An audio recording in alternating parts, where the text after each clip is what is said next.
Insurance and aging. Sounds complicated, right? But what if they didn't have to be? We're here to unpack what they really mean and why they matter.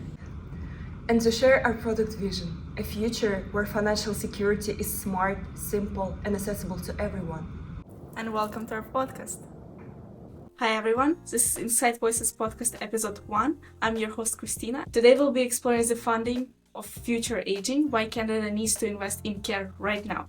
We're joined today by Susie Wilcox as the lead of partnerships and fundraising at the National Institute of Aging, hosted by TMU, Toronto Metropolitan University. Sue Lance, as a head of collaborative aging, introduced Susie to us as a director of partnerships and development, as Susie helps to connect partners, governments, donors with their institute to conduct some research. Research could be about pension, care, providing vaccination, and many more. And in this episode, we explored their mission, what they're doing, how do they bring the donors to actually fund their projects and service. So enjoy watching. Hi Susie, how are you today? I'm good. How are you doing? Good, thank you. Thank you so much for joining. Today we're joined by you, Susie Wilcox, the lead of fundraising and at National Institute of Aging. Sue Lance, as head of collaborating aging, introduced you as the director of partnerships and development at the institute. From what I understood, you're helping to connect with partners, founders, and communities. And thank you so much for being here today. So Sure. The first question we have for you is, for our listeners who are new to it, can you please briefly explain what's National Institute of Aging, what inspired its creation, maybe you know a little bit, and please tell us about your role at the institute. Sure. Thank you. So the National Institute on Aging is based at the Toronto Metropolitan University, TMU, in Toronto. It was started almost 10 years ago in 2016 with a focus on pension research. But then pretty quickly, Dr. Samir Sinha joined the team. There was an idea we wanted to look at aging more holistically, not just about retirement income, but also sort of broadly healthy aging, which includes your finances and your physical health, surroundings, your home, your environment, your social community. So it sort of was born out of that in 2016. And also Dr. Sinha was instrumental in creating the National Senior Strategy. And the pillars in the National Senior Strategy around 2016 became sort of the founding tenets of the National Institute on Aging. And so since then, we've sort of grown. We're focused on improving the lives of older adults and the systems that support them and helping the people that support them. And our vision is to have a Canada where older adults feel valued, included, supported, and better prepared to age with confidence. And we want Canada to be the best place to age. So the ways that we do that, there are a couple of ways we bring together stakeholders. Whether it's, to talk about financial security, like I said, or in retirement, or to talk about vaccinations. There's a range of topics that we bring people together on, variety of people, including people like Sue. We conduct research. Research is fundamental. And from that research, we advance policy solutions based on the evidence that we find. We share information. We have a lot of resources on our website and through social media that we share for older adults and their caregivers and those who, want to support them. And also to policymakers and government officials. Our reports, we really try to make them as easy as possible to read, and they're condensed, and the reports always end with policy recommendations. And we have heard from government officials that they really like our reports because they sort of have one-stop shop. They understand, they get the research, the information, the latest, and hear the policy recommendations, and they're practical. Ultimately, we're trying to shift attitudes about how people feel about older adults in Canada. We're heading into our 10th year, and the team is now almost 20 people. We started a policy team last year. We just had mainly sort of research that was also doing policy, but we really have a team focused on policy now. And so my role is the director of partnerships and development, is fundraising. We are a research center and mainly project-based right now. We don't have any sort of core operational funding.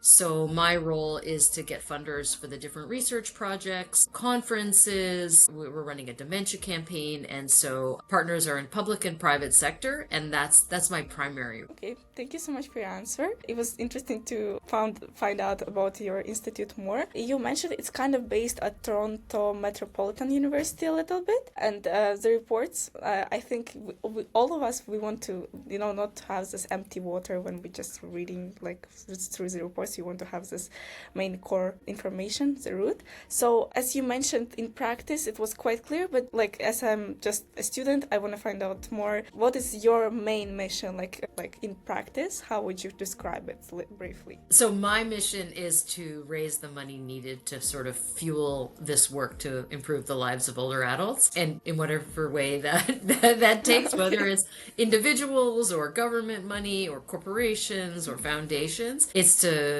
do sort of the whole fundraising cycle, everything from identifying potential donors to presenting proposals and having meetings to following up with the stewardship and the thanking them and building relationships. Is really, I think, if you boil it down, it's about building relationships with people and organizations that also are aligned with the idea of making Canada a better place for older people. Mm-hmm.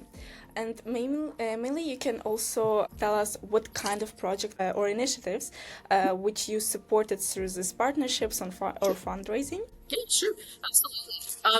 So I would say it's important to know we have 4 policy pillars, and sort of 4 strategic pillars, and I've been doing kind of fundraising around them, and then sometimes the fundraising goes across. They're interconnected. When you hear them, you'll understand. So the first one is income adequacy. So that's all about making sure that everybody has retirement income security, and the second one is aging in the right place. It's not necessary. It's wherever right place is for you. As an older adult. The third one is healthy aging. And then the fourth one about preventative health care to help you age well as long as possible and live as long as possible and living well. And then the last one is social inclusion, the importance of social inclusion. So one project that cuts across all of those is a signature program.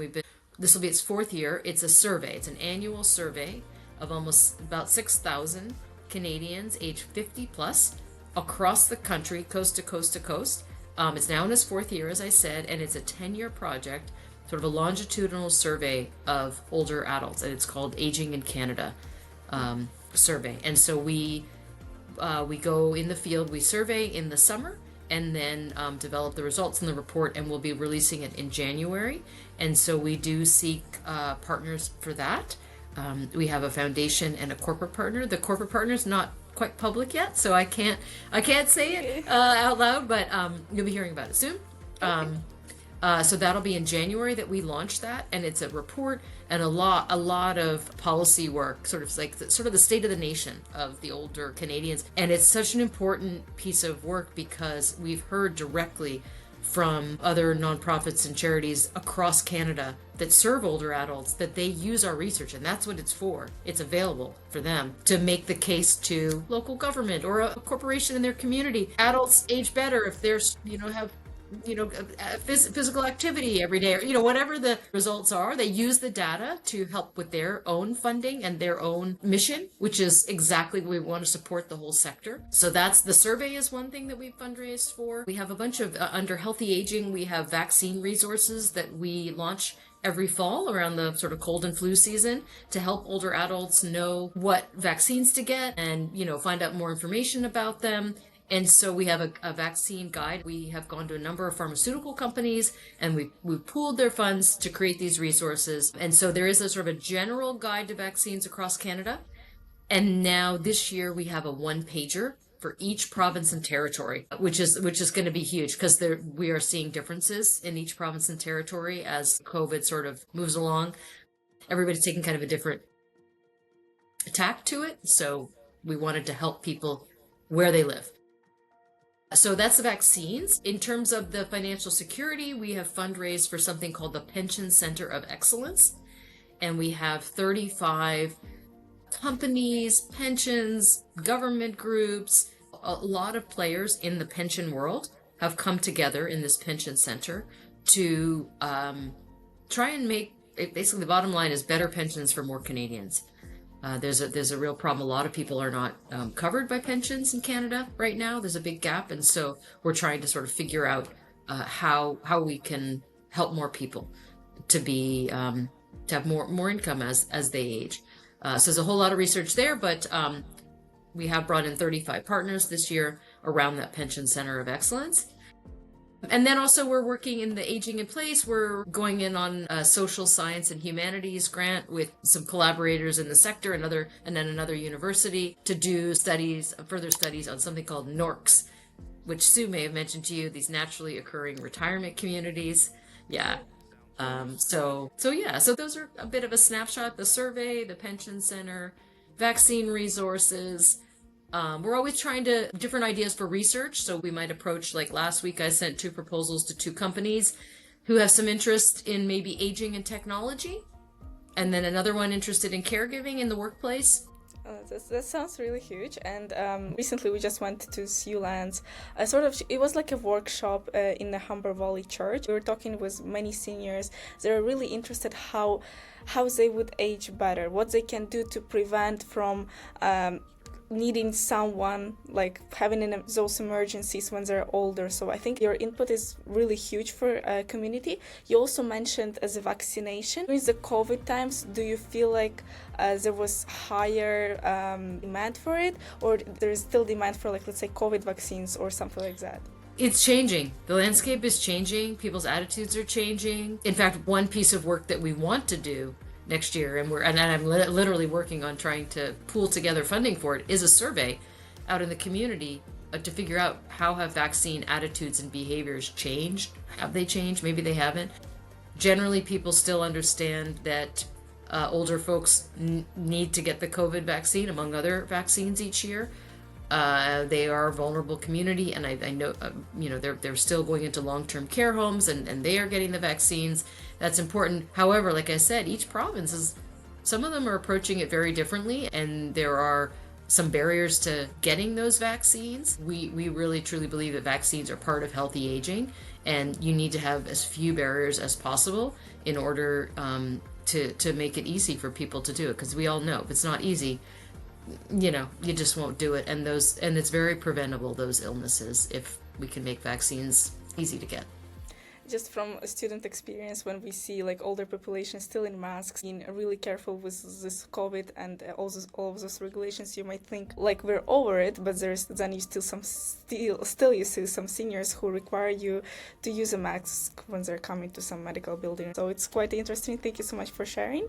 And our next question is, from your experience, what would motivate donors, government partners, the organizations to invest in aging and care-related research? I mean, every donor or supporter is different, but I think in general, Canada has become super aged, right? So almost a quarter of our population's over 65. So a quarter of your population, that's a big number. So I think you should pay attention to them. And also, they have a lot to give still. So I think people are trying to figure out, how can we keep them engaged in a way that works for them in terms of the economy and productivity, and still works, and still allows the younger generation to come in and into the workforce as well. So I think there's sort of a productivity economic issue sort of we're working through right now. I think people are interested because people are living longer. People in power have older parents as well, and so they're seeing it. And now I think that the stat is something like 40%. I may be getting it wrong, but 40% of those who are still working are caregivers. And so it could be caregiving, broadly, but that they have unpaid work on top of their paid work. And so I think that's an area that a lot of, particularly corporations, are investing in, trying to support employees better, understand what does this mean. Again, going back to productivity. Okay, so how do I need to arrange the workplace? Because this is a reality. You talk about meeting with the seniors the other day, and it's very expensive in-home care. And so like you want to stay at home, but can you afford it, right? That's why I said all these things like financial security and healthy aging, they're intertwined, because some people don't have a choice, right? You can't stay at your home. It's just not an affordable option. So yeah, I don't know if I answered them. I mean, obviously the pharmaceutical companies, you understand why they want to support the vaccine work, but we do not like recommend Merck's vaccine. We don't pick favorites. We just support, and they know that, and it's very open and upfront that we're going to present the facts, what's publicly available, what's available to consumers in terms of vaccinations. We're not going to pick a winner, so that's up to them. I understand. Like on the workshop we just visited, it was like very clear that people mainly interested in accessible housing because financially it's hard to stay at home if you have like a 2-story home and you don't know what's gonna happen with you, and sometimes you just move to the first floor or you cannot leave your house. So it's a really big issue, and we have stairs. I've heard people say stairs are like the number one problem for older adults. Yeah, definitely.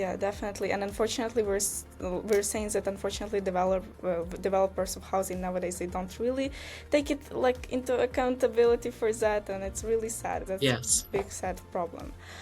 So you sort of mentioned it too, but what are the biggest challenges you faced when you're getting people to see aging and caregiving as a national priority? Like we have to do it, and because you have to fund it, we have to make sure we are on top of it. Yeah. It's hard, right? People don't like to talk about death, and they don't like to talk about getting older. However, I think it does help when people have had personal experience, whether it's like a family member who has dementia, they've seen that, or they've lost a loved one, or a lot of times it's people who are working with their parents on their finances and trying to navigate the benefit system and realizing how crazy it is, or exploring options for at-home care, a facility, etc. Usually so the people who are in it themselves, it's pretty easy to have the conversation. Otherwise, I think it can be hard when you're going into a company and they're looking at food banks, people going hungry, or kids diseases or whatever. Sometimes it may not stack up against those, but I do think everybody's getting old. That's a fact. So I try to sort of play on that, is you're not just building the Canada today for older adults, you're building your future too. Everybody's future, a better Canada for everybody. Mm-hmm. And one of the last questions will be for you today. Do you think Canada is investing enough in aging and care right now? Or if no, what are the consequences of waiting too long for them to actually act right now? Yeah, I think all causes will say it's never enough. So in terms of the consequences, I think we will see probably some preventable deaths. I know that the federal government is now undertaking the development of a national caregiving strategy, and that's really hopeful. I think I do worry about burnout among people my generation and others who are caring for those who are older and those who are younger, that sandwich generation, or even if you're just caring for one of them. It's a lot. So the unpaid work on top of the paid work, I think, is sort of a silent epidemic that's going to have some real consequences.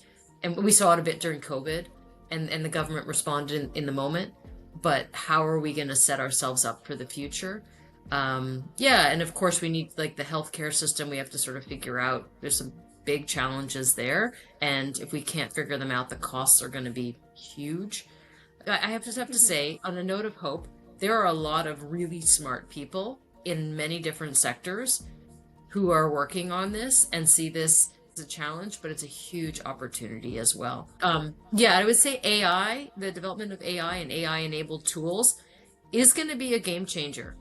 I think it will be able to free, in the health sector, they're saying maybe it can free up some medical experts to be doing other things. I think it can also help caregivers, giving them the comfort and the advice they need in the moment. We have a potential a dementia caregiver AI chatbot idea, so that if you're in the middle of the night and your parent is wandering around, having a moment, and you don't know what to do, you can turn to this chatbot and get information, credible information and advice. So we'll see. Early days. That sounds really huge, because I feel like sometimes people, even nowadays, they use ChatGPT or some open AI like Gemini or something like that when they don't know what's happening with their loved one, and it could be older one or something like that. And would you agree that people would fundraise it, support your action if they would see them comparing themselves to their grandparents. Because that's something I feel like every student felt when we were working on this project. We're thinking about our loved ones and how are they right now spending their aging and what will we do differently. So would you agree that this perspective really helps people to move it up a little bit? It's a great point, Christina. Fundraising is all like people give to people, and it's also, there's a lot of emotion involved in giving as well. And so if you can get people down to, and storytelling is incredibly powerful. We as human beings love stories, whether they're sad or exciting or happy or whatever. If you can get people in the mindset of think about grandma and what she's going through.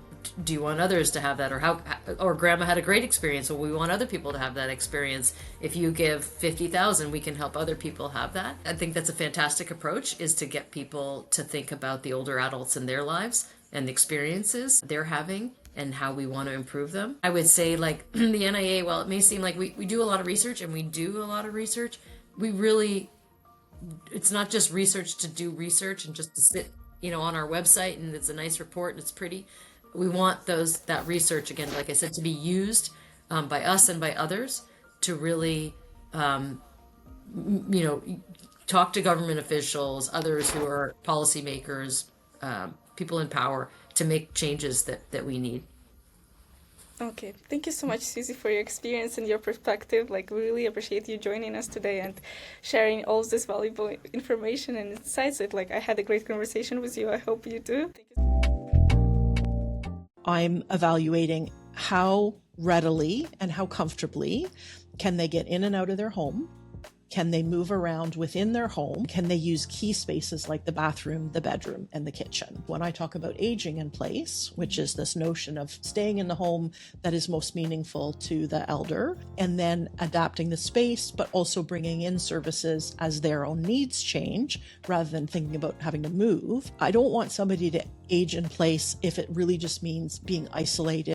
And for our listeners, thanks a lot for watching. It was our first official episode of Inside Voices podcast. We explored today how future aging population needs funding right now, and we talked about it with Susie. Please comment down below, what do you think about this topic? Maybe something we can improve, or someone we can interview in the future as well. Your ideas and everything, etc. Put some likes down below. And thanks again for watching. Bye!